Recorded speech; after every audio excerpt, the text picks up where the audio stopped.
Isinusulong naman ng Department of National Defense ang modernisasyon ng AFP. Kaugnay nito, nais ni Defense Secretary Voltaire Guzmin ang pagkakaroon ng air assets at iba pang mga modernisasyong kagamitan. Narito naman ang report ni Aya Macalma. Mandato ng kagawaran ng tanggulang pambansa ay protektahan ang taong bayan sa mga masasamang elemento at protektahan ang ating teritoryo. Ngunit hindi magagawa ito ng departamento kung walang sapat na gamit ang hukbong sanatahan. Kaya naman porsigido si Defense Secretary Voltaire Guzmin na magkaroon ng modernong gamit para sa AFP. Sa ginanap na Air Symposium ay binisita ni Guzmin ang iba't ibang air defense assets mula sa ibang bansa gaya ng Israel, Korea, USA at iba pa. Maraming nakitang magagandang si Guzmin, pero ang mga balak na bilhin ng ahensya ay ang radars, close air support at mga lead-in fighter jets. Nang sa gayon ay maprotektahan ng militar ang ating teritoryo, partikular na ang West Philippine Sea.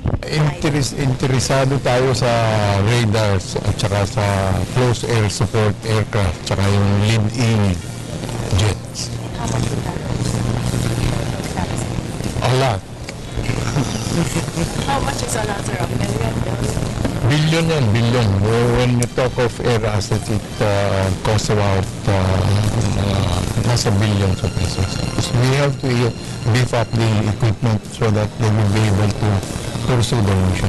Sa ngayon ay patuloy ang monitoring ng AFP sa ating teritoryo na kung saan may mga namataan na Chinese fishing vessel sa ilang isla sa West Philippine Sea. Ayon kay Deputy Director General Vicente Agdamag ng National Security Council, sa kasalukuyan ay mayroong 18 fishing vessels ang namataan nila sa teritoryo ng ating bansa. Kaya naman siniguro ni Agdamag na patuloy na pinoprotektahan ng ating pamahalaan ang lahat ng teritoryo ng bansa. The frontline strategy is the political and diplomatic, but we are preparing for other avenues for defense of the West Philippine Sea.